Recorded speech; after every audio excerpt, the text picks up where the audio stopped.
جیسے جیسے وقت گزرتا گیا حیا کی شخصیت میں ایک عجیب سا ٹھہراؤ آتا گیا۔ اس کا کام اب بھی جاری تھا، لیکن اب وہ زیادہ تر کام گھر سے ہی کرتی تھی۔ اس نے اپنے بیڈ روم کے ساتھ والے چھوٹے سے کمرے کو نرسری میں بدلنا شروع کر دیا تھا۔ وہ خود چھوٹے چھوٹے کپڑے ڈیزائن کرتی، اس پر ہاتھ سے کڑھائی کرتی اور رنگوں کا انتخاب کرتی۔ حیا کے والد شفقت صاحب ہر دوسرے دن اس کے لیے پھل اور گھر کی بنی ہوئی پنجیری لے کر آتے۔ بیٹا، اپنی صحت کا خیال رکھو، تم مڈل کلاس کے گھر کی بیٹی ہو، ہمیں پتہ ہے کہ طاقتور خوراک ہی اصل دوا ہے، وہ محبت سے کہتی۔ حیا کا 7واں مہینہ شروع ہوا تو اس کی گود بھرائی کی رسم رکھی گئی۔ خاندان بھر کی عورتیں جمع تھیں۔ حیا نے ہلکے گلابی رنگ کا اپنا ہی ڈیزائن کردہ فراک پہنا تھا، جس میں وہ بہت ہی پیاری لگ رہی تھی، لیکن اسی دوران اسے کچھ پیٹ میں تکلیف محسوس ہوا۔ اس نے کسی کو بتایا نہیں تاکہ تقریب خراب نہ ہو، لیکن اس کی ساس نے بھانپ لیا۔ حیا، تم تھک گئی ہو، جاؤ آرام کرو، اب کوئی کام نہیں کرنا۔ حیا کی زندگی کا وہ درد بہت ہی یادگار تھا۔ جب وہ راتوں کو جاگتی اور آنے والے بچے سے باتیں کرتی، اسے محسوس ہوتا کہ وہ بچہ اس کی ہر بات سن رہا ہے۔ وہ اسے اپنی جدوجہد کی کہانیاں سناتی، اسے بتاتی کہ اس کی ماں نے کیسے ایک پرانی سلائی مشین سے ایک امپائر کھڑی کی تھی۔ 9ویں مہینے کے آغاز میں حیا کی طبیعت اچانک بگڑ گئی۔ اسے ہسپتال منتقل کرنا پڑا، جہاں ڈاکٹرز نے اسے مکمل بیڈ ریسٹ کا مشورہ دیا۔ وہ ہسپتال کے کمرے میں لیٹی کھڑکی سے باہر آسمان کو دیکھتی اور دعا کرتی۔ شہریار سارے وقت اس کے پاس موجود رہتا۔ ایک رات جب درد کی شدت بڑھی تو حیا کو لیبر روم لے جایا گیا۔ وہ کئی گھنٹوں کی تکلیف سے گزری، لیکن اس کی ہمت نہیں ٹوٹی۔ اسے یاد آ رہا تھا کہ اس نے اپنی زندگی میں کتنی بار ہی مشکل وقت دیکھا تھا، اور ہر بار وہ سرخ روح ہو کر نکلی تھی۔ صبح کی پہلی کرن کے ساتھ ہی ہسپتال کی راہداریوں میں ایک بچے کے رونے کی آواز گونجی۔ نرس نے مسکراتے ہوئے خوبصورت بچے کو حیا کی گود میں رکھا۔ مبارک ہو، چاند جیسا بیٹا ہوا ہے۔ حیا نے جب پہلی بار اپنے بیٹے کا چہرہ دیکھا تو وہ اپنی ساری تکلیف بھول گئی۔ اس کی آنکھوں سے تشکر کے آنسو بہہ نکلے۔ شہریار اندر آیا تو اس کی آنکھیں بھی نم تھیں۔ اس نے جھک کر حیا کے ماتھے پر بوسہ دیا اور اپنے بیٹی کو گود میں لیا۔ اس کا نام ہم ارکم رکھیں گے، حیا نے کمزوری سی آواز میں کہا۔ ارکم کی پیدائش نے پورے گھر میں نئی زندگی بھر دی تھی۔ شفقت صاحب نے پورے ہسپتال میں مٹھائی بانٹی۔ عامر، جو کبھی حیا کے کام کا مخالف تھا، اب وہ اپنے بھانجے کے لیے بڑے بڑے کھلونے لے کر آتا تھا۔ حیا جب گھر واپس آئی تو اس کا استقبال کسی ملکہ کی طرح کیا گیا۔ ارکم کے جھولے کو پھولوں سے سجایا گیا تھا۔ حیا اب ایک مکمل ماں بن چکی تھی، لیکن اس نے اپنا ہنر نہیں چھوڑا۔ وہ ارکم کی گود میں لے کر اپنے نئے ڈیزائنز بناتی۔ ایک دن شہریار نے دیکھا کہ حیا ارکم کو اپنے آفس والے اسٹوڈیو میں لے کر بیٹھی ہے۔ حیا، اب تو تم آرام کرو، کام کی کیا جلدی ہے؟ شہریار، میں اسے سکھانا چاہتی ہوں کہ کام کرنا عبادت ہے۔ میں چاہتی ہوں کہ یہ بڑا ہو کر دیکھے کہ اس کی ماں نے اسے پالنے کے ساتھ ساتھ اپنی پہچان کو بھی مرنے نہیں دیا۔ حیا نے فخر سے کہا۔ ارکم کی پیدائش کے بعد حیا کی زندگی کی مصروفیت دگنی ہو گئی تھی، لیکن اس کی ہمت اور حوصلہ پہلے سے کہیں زیادہ بڑھ چکا تھا۔ اب وہ صرف ایک کامیاب بزنس وومن نہیں تھی، بلکہ ایک ایسی ماں تھی جو اپنے بیٹے کے لیے ایک رول ماڈل بننا چاہتی تھی۔ وقت پر لگا کے اڑ رہا تھا، اور دیکھتے ہی دیکھتے ارکم اب 3 سال کا ہو چکا تھا۔ وہ اپنی شرارتوں سے پورے گھر کو سر پہ اٹھائے رکھتا تھا۔ خصوصاً شفقت صاحب تو اپنے نواسے کی دیوانی تھی۔ ایک دوپہر حیا اپنے آفس کی ہوم اسٹوڈیو میں بیٹھ کر کچھ نئی خاکیں بنا رہی تھی کہ ارکم بھاگتا ہوا آیا اور اس کی گود میں گھس گیا۔ مما، دیکھیے میں نے کیا بنایا ہے۔ اس نے ایک کاغذ حیا کے سامنے کیا جس پر رنگین پینسلوں سے ٹیڑھی میڑھی لکیریں بنی ہوئی تھی۔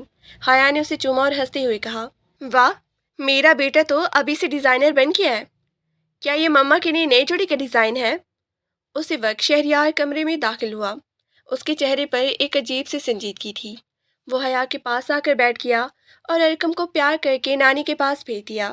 حیا، مجھے تم سے ایک ضروری بات کرنی ہے، شہریار نے اس کے ہاتھ تھام کر کہا۔ جی شہریار، کہیں۔ سب ٹھیک تو ہے نا؟ حیا نے فکر مندی سے پوچھا۔ دیکھو حیا، ہمارا برانڈ اب بین الاقوامی سطح پر بہت بڑا نام بن چکا ہے۔ لندن اور دبئی کے بعد ہمیں نیو یارک سے بھی ایک بہت بڑی فیشن ہاؤس سے شراکت داری کی پیشکش کی ہے۔ وہ چاہتے ہیں کہ ہم وہاں اپنا ایک مستقبل ہیڈ کوارٹر کھولیں، شہریار نے بتایا۔ حیا کی آنکھیں چمک اٹھی۔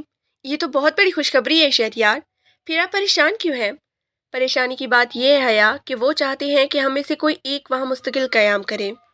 وہ لوگ تمہارے ڈیزائنز کے دیوانے ہیں اور وہ چاہتے ہیں کہ تم خود وہاں رہ کر اپنا سارا کام سنبھالو۔ شہریار نے اصل بات بتائی۔ حیا خاموش ہو گئی۔ نیو یارک منتقل ہونا، اس کا مطلب تھا کہ اپنے والدین، اپنا گھر اور اپنی جڑوں سے دور ہونا۔